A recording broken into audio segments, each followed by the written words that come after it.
लाख रुपए का नुकसान है। बाकी दिल्ली गवर्नमेंट तो बोला कि देंगे, उन्होंने आज तक तो कुछ दिया नहीं है। 5 लाख कम से कम 80-90 लाख रुपए का नुकसान हुआ। अभी तक घर तैयार नहीं हुआ, घर से बेघर पड़े हैं। हमारा दंगों में 13-14 लाख रुपए का नुकसान हुआ था, उसमें 75,000 रुपए मिले हमें बस।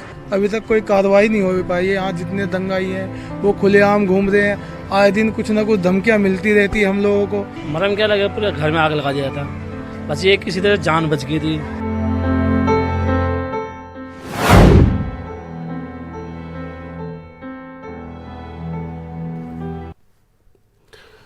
सबसे बड़े जमहूरी मुल्क हिंदुस्तान की राजधानी दिल्ली फसादात की आग से भड़क उठी थी।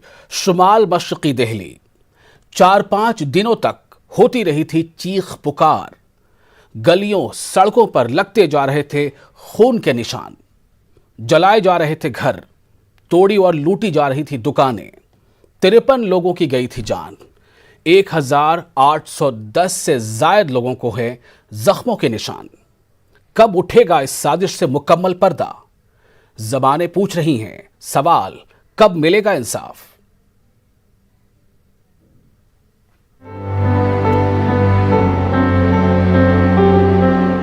दिल्ली दंगों को 1 साल पूरा हो गया है। कितना अब तक उस पर मरहम लगा है? कोई मलहम नहीं लगा थी, जख्म है। दंगों में हमारी दुकान लुट गई थी। मेरा तो करोड़ों का नुकसान है, हम तो रोड पे हैं इस टाइम। सर करीब मेरा तो 80-90 लाख रुपए का नुकसान है। बाकी दिल्ली गवर्नमेंट तो बोला कि देंगे, उन्होंने आज तक तो कुछ दिया नहीं है। 5 लाख कम से कम 80-90 लाख रुपए का नुकसान हुआ। अभी तक घर तैयार नहीं हुआ, घर से बेघर पड़े हैं। हमारा दंगों में 13-14 लाख रुपए का नुकसान हुआ था, उसमें 75,000 रुपए मिले हमें बस। अभी तक कोई कार्रवाई नहीं हो पाई है। यहाँ जितने दंगाई हैं वो खुलेआम घूम रहे हैं। आए दिन कुछ ना कुछ धमकियाँ मिलती रहती है हम लोगों को। मरम क्या लगे, पूरे घर में आग लगा दिया था, बस ये किसी तरह जान बच गई थी।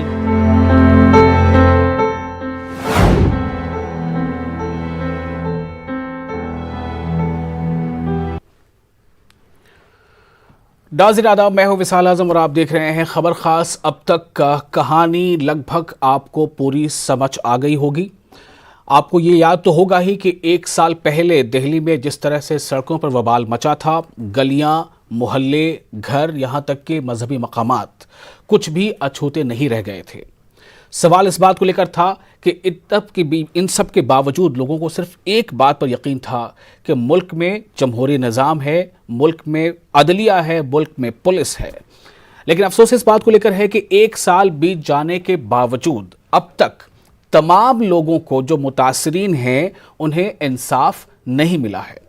और ऐसा नहीं है कि इंसाफ ना पाने वालों में या जो लोग भी ये कह रहे हैं कि हमारे साथ इंसाफ नहीं हुआ, हमें कॉम्पनसेशन की रकम पूरी नहीं मिली, ऐसा नहीं है कि ऐसा कहने वालों में सिर्फ किसी एक कम्युनिटी के लोग हैं, बल्कि हर वो कम्युनिटी जो इससे मुतासिर हुई थी वो ऐसी बात कह रहे हैं। सवाल इसी को लेकर है कि मुल्क की राजधानी दिल्ली में तकरीबन 5 दिनों तक जब शोर शराबा होता रहा, खुरेजी भी हुई, तब कहाँ थे पुलिस ने किस हद तक अपना काम अंजाम दिया, कितना बाकी रह गया था? कई सवाल हैं। हमारे साथ कई मेहमान भी इस खास प्रोग्राम में जुड़ रहे हैं, लेकिन पहले मैं आपको अपने नुमाइंदे खुर्रम से की गई कुछ मुतासरीन की बातचीत सुनाना चाहता हूं।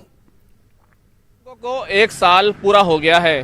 तमाम तरह की FIR दर्ज हुई, बहुत सारे लोग गिरफ्तार हुए, 53 लोगों की मौत हुई और लगातार प्रोसेस चलता रहा है। लेकिन सवाल यह है, क्या दिल्ली दंगों के जो मुतासरीन हैं, जिन लोगों ने अपनों को खोया, जिनकी दुकानें जली, जिनके घर जले, उनको कितना इंसाफ मिला? उनके जख्मों पर कितना मरहम लगा? कितना जख्म लगा था और कितना अब तक उस पर मरहम लगा है? कोई मलहम नहीं लगा थी, जख्म है।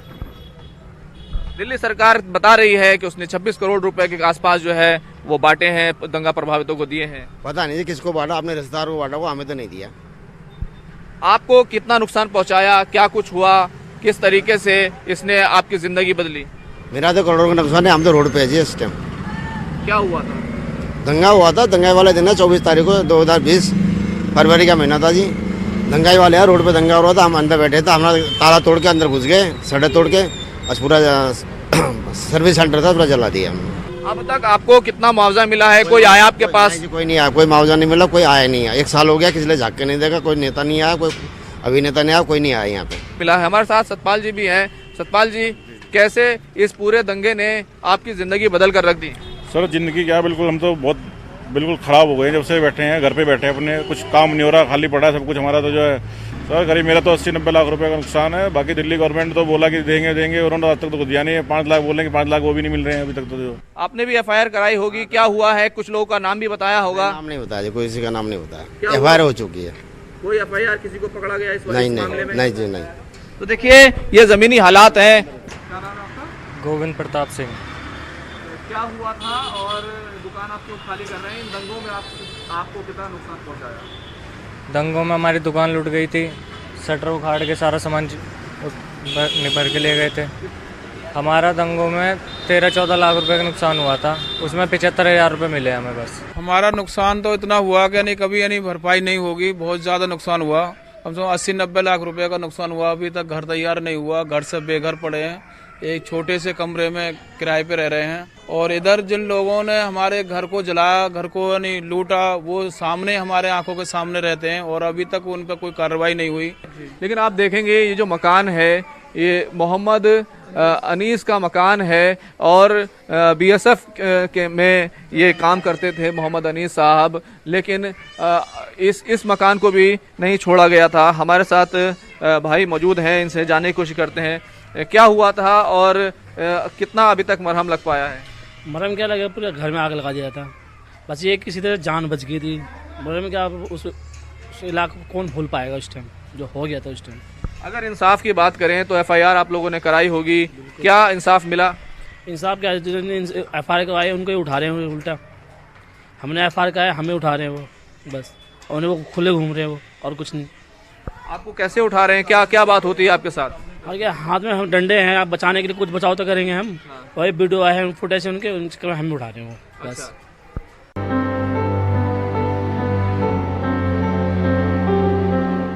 दिल्ली दंगों को 1 साल पूरा हो गया है। कितना अब तक उस पर मरहम लगा है? कोई मलहम नहीं लगा जी, जख्म है। दंगों में हमारी दुकान लूट गई थी। मेरा तो करोड़ों का नुकसान है, हम तो रोड पे है जी इस टाइम। सर करीब मेरा तो 80-90 लाख रुपए का नुकसान है। बाकी दिल्ली गवर्नमेंट तो बोला कि देंगे, उन्होंने आज तक तो कुछ दिया नहीं है। 5 लाख कम से कम 80-90 लाख रुपए का नुकसान हुआ। अभी तक घर तैयार नहीं हुआ, घर से बेघर पड़े हैं। हमारा दंगों में 13-14 लाख रुपए का नुकसान हुआ था, उसमें 75,000 रुपये मिले हमें बस। अभी तक कोई कार्रवाई नहीं हो पाई है। यहाँ जितने दंगाई हैं वो खुलेआम घूम रहे हैं। आए दिन कुछ ना कुछ धमकियाँ मिलती रहती है हम लोगों को। मरहम क्या लगा, पूरे घर में आग लगा दिया था। बस ये किसी तरह जान बच गई थी।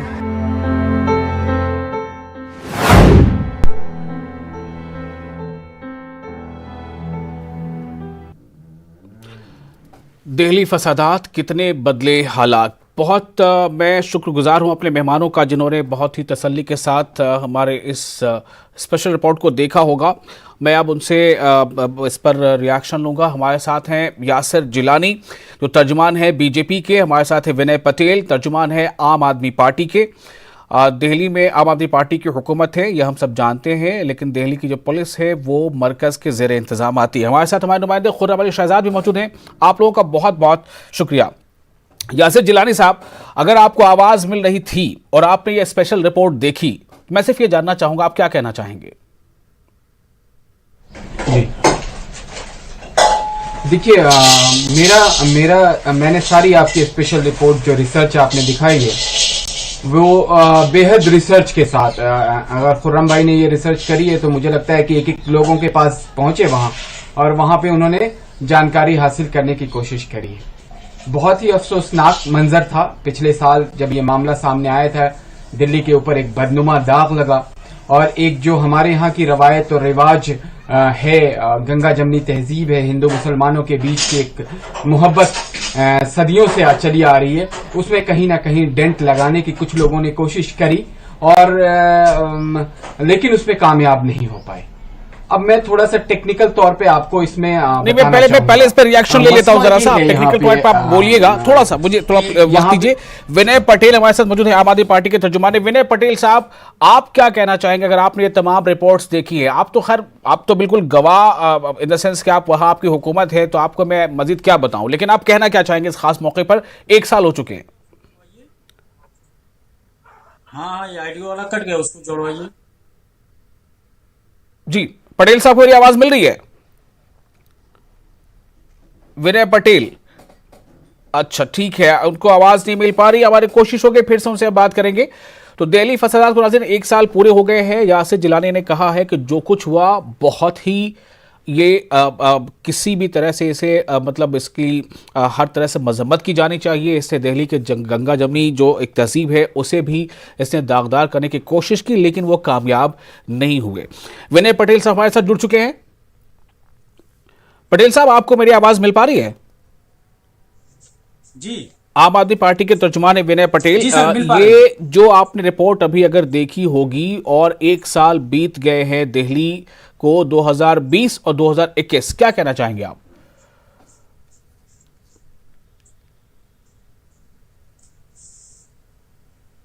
सर फोन मेरा थोड़ा डिस्कनेक्ट हो गया था, आप पूछना चाहते थे? जी बोलिए।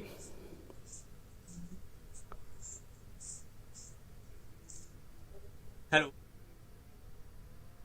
विनय पटेल साहब बोलिए, फिर से हम कोशिश करेंगे उनसे बात करने की। खुर्रम, मुझे सिर्फ ये बताइए कि जो सैयद यासिर जिलानी साहब कह रहे हैं, मैं उनसे अपनी तफसीली गुफ्तगू करूंगा कि वो कामयाब नहीं हो पाए जिन्होंने ये साजिशें की या जो गंगा जमनी तहजीब की को तोड़ना चाहते थे। खुर्रम, आपने हालात का जायजा लिया है, क्या हालात आपने और महसूस किए?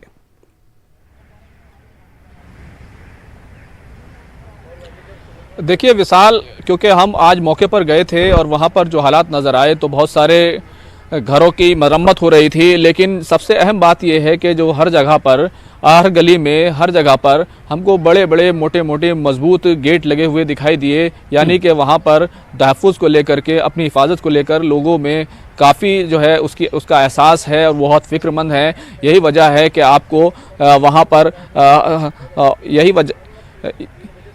वहाँ पर लोगों के बीच में तो थोड़ी सी कशीदगी है, वो जाहिर सी बात है, इससे महसूस होती है। लेकिन अभी भी फ़िलहाल वहाँ पर जो ज़िंदगी है वो ज़रूर पटरी पर लौट रही है और आम जिंदगी दिखाई देती है। लेकिन अगर हमने जिन तमाम लोगों से बात की उसमें वो किसी भी मज़हब वाले हों, क्योंकि जो भी फसाद मुतासरीन है उसमें मज़हब नहीं देखा जाना चाहिए, तो कोई भी हो, लेकिन जिस तरीके से उनको मरहम लगना चाहिए था, जितना इंसाफ उनको मिलना चाहिए था वो नहीं मिल सका है। कई ऐसे मामले 1 साल में हमारे सामने आते रहे जिससे ये लगा कि इस पूरे मामले में जिस तरीके से कार्रवाई होती रही है और बेहतर तरीके से वो होनी चाहिए थी। और यही वजह है कि आज दिल्ली में एक प्रेस कॉन्फ्रेंस भी हुई बरंदा करात के ज़रिए से, जिसमें कई मुतासरीन यहाँ पर आए थे।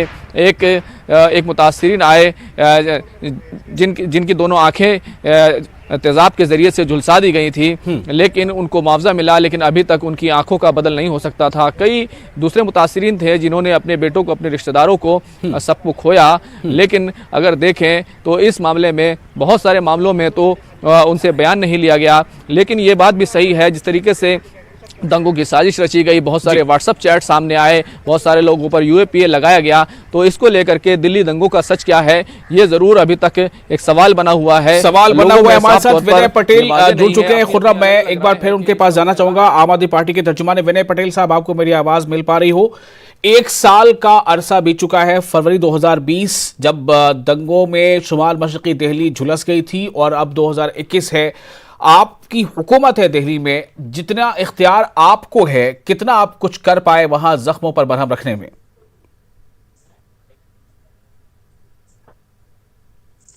देखिए, सबसे पहले तो आपके सभी दर्शकों को नमस्कार।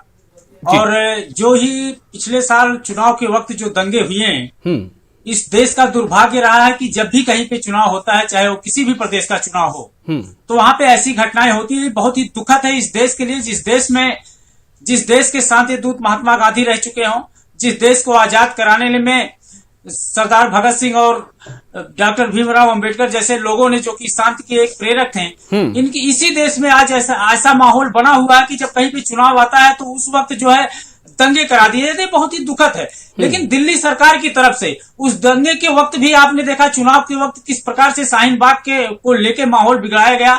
और उसके बाद एक व्यक्ति आता है जो खुलेआम भीड़ में गोली चलाता है। कपिल गुर्जर नाम का एक शख्स आता है जो खुलेआम गोली चलाता है। उसके बाद उसको बताया जाता है कि ये तो संजय सिंह ने इसको पार्टी ज्वाइन कराई थी, आम आदमी पार्टी का पूरे कार्यकर्ता है। 2 महीने पहले आपने देखा कि वही कपिल गुर्जर गाजियाबाद में जाके भारतीय जनता पार्टी ज्वाइन करता है। तो ये एक साजिश के तहत किया जाता है। और जिस प्रकार से दिल्ली सरकार जो काम कर रही है, उनको मुआवजा देने का काम या उनके घाव पर मरहम लगाने का काम जो दिल्ली सरकार कर रही है, पिछले 6 सालों से मैं दिल्ली वालों का तहे दिल से धन्यवाद करता हूं, जिन्होंने अपने लिए एक अच्छी नेक इरादे वाली सरकार चुनी है। कि पहले आप देख रहे थे 2013-14 के पहले हमारे सेना के जवान जब सरहद पर शहीद होते थे तो उनकी विधवा पत्नियों को एक सिलाई मशीन देकर संतुष्ट कर दिया जाता था। लेकिन आज 2013-14 के बाद जब से 6 सालों से अरविंद केजरीवाल जी की सरकार आई है, दिल्ली में कोई भी जवान अगर सीमा पर या बॉर्डर पर शहीद होता है, उसे दिल्ली सरकार 1 करोड़ रुपए देने ठीक है विनय पटेल जी, सवाल सीमा के नहीं, सवाल राजधानी के अंदर का है। सवाल ये है कि राजधानी के अंदर जो लोग मुतासरीन हैं, आज भी उन्हें पूरे का पूरा कॉम्पनसेशन नहीं मिल पा रहा है जितना उनका बनता है। अभी इस पे मैं बात करूंगा। हमारे साथ यासिर जिलानी साहब हैं, फिर से हमारे साथ जुड़ चुके हैं। वो यासिर साहब, अब आप इस बात पर आए कि जो अभी भी वहां पर 2 खास बातें सामने आई हैं जो भी हमें खुर्रम ने बताई है। एक तो ये कि अभी कॉम्पनसेशन, अभी सैकड़ों लोग हैं ऐसे जिनको कॉम्पनसेशन नहीं मिला, सैकड़ों लोग ऐसे हैं जिनके FIR पर कोई एक्शन नहीं हुआ। और दूसरी अहम बात यह है कि जो अलग अलग गली मोहल्ले हैं, उनके शुरुआत में मोटे मोटे लोहे के दरवाजे लगाए जा रहे हैं। यह क्या बता रहा है? क्या लोगों को पुलिस पर, सरकार पर, चाहे वो मरकज की हो, चाहे रियासत की हो, चाहे टेरिटरी को, भरोसा नहीं रहा?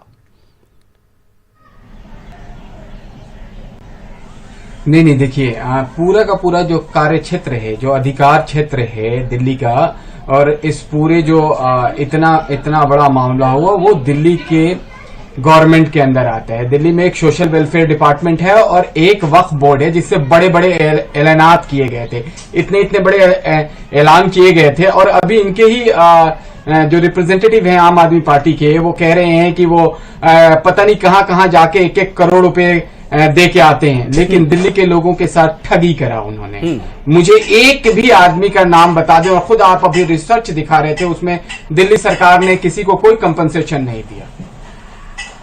वक्फ बोर्ड के चेयरमैन ने भी बड़े बड़े ऐलान किए थे, उनका भी कहीं कोई अता पता नहीं है। और आप देखिए ये भूमिका कहां से शुरुआत होती है, किस तरीके से तुष्टीकरण की राजनीति करने की जो प्रकाष्ठा है अरविंद केजरीवाल की, वो उन्होंने कहां से शुरुआत करी। सबसे पहले उन्होंने हमारे साहब, मेरा एक सवाल सीधा सा ये था कि दिल्ली दारुल हुकूमत है, वहां के गली मोहल्ले में लोग रहने के लिए और खुद को महफूज करने के लिए गलियों के शुरुआत में वहां पर लोहे का मोटा दरवाजा लगा रहे हैं। क्या उन्हें भरोसा पुलिस पर नहीं रहा? मेरा सवाल ये है। हो गए, बंद हो गए। देखिए ये गली मोहल्लों की जो आप बात पूछते हैं ना, इसको थोड़ा रिसर्च कर लिया कीजिए। वहां कोई मोटे दरवाजे कहीं नहीं लगे। आप बात करिए कि मरकज क्यों बंद है, वजीर आला क्या कर रहा है दिल्ली का, क्यों जिन लोगों ने वोट दिया था उसके साथ छल किया, क्यों आज 6 महीने 8 महीने हो गए एक धार्मिक स्थल बंद पड़ा हुआ है। वहां पे लोगों के आंसू निकलते हैं जब उस गली से लोग गुजरते हैं। तो मैं पहले आपके सवाल का जवाब खुर्रम से लेता हूं। खुर्रम, यासिर जिलानी का कहना है कहीं पर कोई गली की शुरुआत में लोहे के मोटे दरवाजे नहीं लगाए गए। इन्हें बताइए कहां पर लगाए गए हैं? मोस्टली अनऑथोराइज्ड कॉलोनीज हैं, वो पूरा चांदबाग का इलाका, आपको तस्वीरें भी दिखा सकते हैं जो हमने अभी थोड़ी देर मिसाल देखिए, अभी हमने जो थोड़ी देर पहले तस्वीरें भेजी हैं वो आप दिखा सकते हैं कि न सिर्फ हर जो गली है वहां पर हर गली के सामने मोटे मोटे गेट लगे हुए हैं, मजबूत गेट लगे हुए हैं, तो लोगों में अदम तहफ़्फ़ुज़ का एहसास वो वहाँ पर मौजूद है। और बड़ी बात यह है कि वो कोई सा भी इलाका हो, कोई सी भी गली हो, वहाँ पर कटीले तार भी लगाए गए हैं, बल्कि साथ ही साथ तो वहाँ पर अदम तहफ़्फ़ुज़ का एहसास जरूर मौजूद है। और जहाँ तक इंसाफ की बात है तो तकरीबन 1800 से ज़्यादा लोग इंतजाम से लगाए हैं या फिर ये म्युनिसिपल कॉर्पोरेशन ने करवाया है? बिल्कुल नहीं। देखिए इस मामले में अगर कहा जाए तो लोगों ने वहां पर खुद लगाए हैं, हमने लोगों ने खुद लगाए। यासिर जिलानी साहब, लोगों ने खुद लगाए। अगर आप ये कह रहे हैं कि ये बात गलत है, अभी आपने ये बात, आप पहले इस बात को मानिए कि वहां ऐसा हुआ है। अगर आप सच नहीं मानेंगे, आप इशू को डाइवर्ट कर देंगे तो ये सही बात नहीं होगी। वही मैं कह रहा हूं। हमारे रिपोर्टर इस वक्त लाइव है, वो बता रहे हैं कि गली मोहल्लों के दरवाजे, मैंने किसी कम्युनिटी का नाम नहीं लिया है। 1 साल के बाद भी अगर दिल्ली हुकूमत के हिसार में रहने वालों को भरोसा नहीं है अगर इंतजामिया पर, पुलिस पर, तो बहुत बड़ा सवाल है ये। विनय पटेल जी, मेरा सवाल आपसे भी है, क्यों लोगों को अपनी गलियों के दहाने पर जो है लोहे के मोटे गेट लगाने पड़ रहे हैं? क्या हुकूमत पर पुलिस पर भरोसा नहीं रहा? जिनको पूर्ण बहुमत से लोगों ने जिताया, वहां का एमएलए भी अरविंद केजरीवाल के पार्टी का है, वो कहां सो रहा था दंगे के वक्त? विनय पटेल वहां का जो एमएलए है वो कहां सो रहा था जब दंगा हो रहा था? तो वो एमएलए भी वही का वहां का आम आदमी पार्टी का है। शांत रहिए, शांत रहिए, आप शांत रहिए, आप शांत रहिए। ऐलान किए थे उसने, क्यों नहीं सर, आज तक लोगों को मदद पहुंचाई? तो ये आप उनसे सवाल करिए। मैं सवाल कर रहा हूं, जवाब सुनता हूं पहले। विनय पटेल जी जवाब दे रहे हैं। सुनना है आपको? विनय पटेल जी बोलिए, बोलिए, सुनिए। यासिर साहब क्या इनको पता ही नहीं है 1-1 करोड़ रुपए ये बाहर भेज रहे हैं? कुछ नहीं मालूम है इनको, ये भी नहीं मालूम है कि दिल्ली का कौन सा डिपार्टमेंट किसके उसमें काम करता है, सुनिए, किस लिए काम करता है, ये भी नहीं मालूम अच्छी होगा। तरीके से पता है, हमको खूब अच्छी तरीके से पता है कि दिल्ली में एफआईआर कोई जानकारी नहीं है। आप दिल्ली दुनिया के कोनों में जाके पैसे बांट रहे हैं, दिल्ली के लोग रो रहे हैं, आंसू ले रहे हैं, उनके घर जल गए, उनके घर में खाने का पूरा हम लोगों ने पूरे 8 महीने तक हमने किचन चलाया है वहाँ पे। कोरोना के समय जब 8 महीने तक किचन चलाया है, लोगों को मदद करी है, कपड़े भेजे हैं, दवाइयाँ भेजी है, उनको स्कूल के बच्चों की फीस का इंतजाम कराया है, ये भारतीय जनता पार्टी ने कराया है। ये कहाँ थे वहाँ? यासिर गिलानी साहब, आप बोल रहे थे हम लोगों ने नाम नाज़रीन ने सुना, थोड़ा विनय पटेल जी को सुनने दीजिए प्लीज। आप अच्छा बोलते हैं, सुनने दीजिए विनय पटेल जी को भी। एफआईआर कराने की बात उनको मालूम ही नहीं, कोई उत्तर प्रदेश में आप देखिए, जिस सरकार के ऐलान किया था, डीएम और एसपी मुआवजा मिल गया है, सुनना सीखिए। कितने लोगों को मदद मिली सर, है? ऐसे डिबेट नहीं होता, ऐसे डिबेट नहीं होता। नहीं, यासिर जिलानी साहब अभी चुप हो जा रहे हैं, चुप हो जा रहे हैं। आप बोलिए विनय जी, बोलिए। हाँ, अब आप डिबेट सिखाएंगे मुझे, बोलिए यासिर साहब, प्लीज सुनते हैं ना, उनकी बात भी सुनते हैं।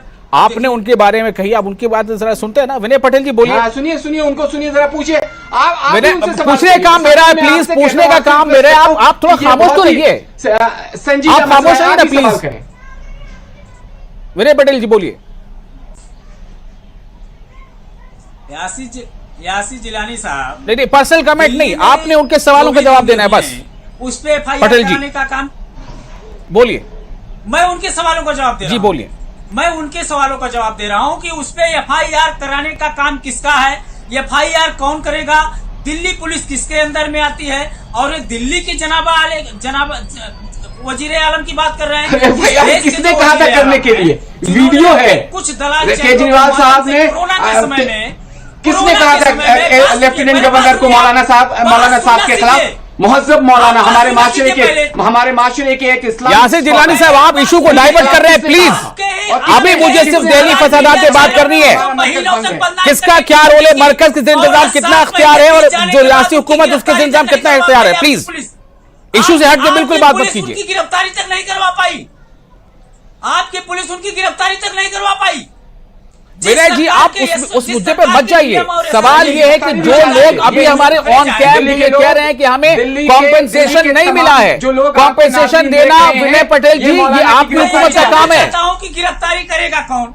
मैं ये जानना चाहता हूं कि दिल्ली का कानून व्यवस्था किसके हाथ में है, और इन महोदय से मैं पूछना चाहता हूं, अगर दिल्ली के कानून व्यवस्था के बारे में आपको इतनी चिंता है तो आप जाके अपने वजीर आलम से कहिए 24 घंटे के लिए अरविंद केजरीवाल जी को दिल्ली की सरकार दे दें, 24 घंटे के लिए दिल्ली की पुलिस दे दें।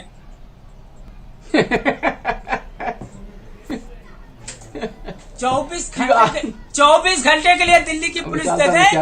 एक आदमी को पकड़ के एफआईआर किया जाएगा, एक आदमी को पकड़ के। आप लोगों का काम है सिर्फ दंगे करवाना। कपिल गुर्जर किसका आदमी था?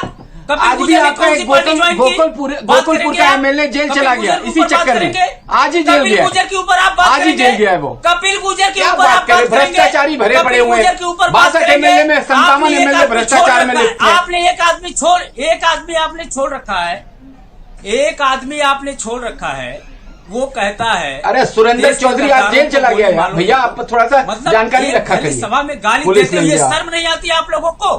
कपिल गुर्जर किसका आदमी है? कपिल गुर्जर किसका आदमी, आप मुझे बताइए। कपिल गुर्जर ने आम आदमी पार्टी संजय सिंह का। तो इसी तरह से तो मैं होती रहेगी और सवाल इसी को लेकर है। खुर्रम हमारे नुमाइंदे जो रिपोर्ट भेजी है, जो रिपोर्ट हमने बहुत तफसील से दिखाई, उसमें साफ तौर से यही बात है। कईयों का यह कहना है कि हमारे एफआईआर दर्ज कर तो ली गई है, 1 साल बीत गया है, कोई कार्रवाई नहीं हुई। जिन पर हमने नाम लिखाया था, जिन्होंने हमारे घर लूटे थे, वो खुले घूम रहे हैं। उल्टा हमें धमकियां भी मिलती हैं। कॉम्पनसेशन की जहां तक बात है, जिसका कॉम्पनसेशन एसेस हो चुका है उसका, अगर किसी का 10 लाख एसेस हुआ है तो उसे मिला है 1 लाख रुपए, किसी का 20 लाख एसेस हुआ है तो शायद उसे मिले हैं 1.5 लाख रुपए, और कईयों को तो मिले नहीं हैं। इसकी जिम्मेदारी विनय पटेल जी आपको लेनी पड़ेगी। और जहां तक बात पुलिस पर एतमाद बहाली का है, बेशक उसे, जो वहां के पुलिस है, जो मरकज नजर इंतजाम है, उसे इस बारे में और शायद शफाफियत बरतनी लाजमी होगी। बहुत शुक्रिया आप लोगों का अपना कीमती वक्त देने के लिए। 1 साल दिल्ली फसादात को हो गए हैं, हालात कितने बदले हैं आपने देख लिया। आदाब।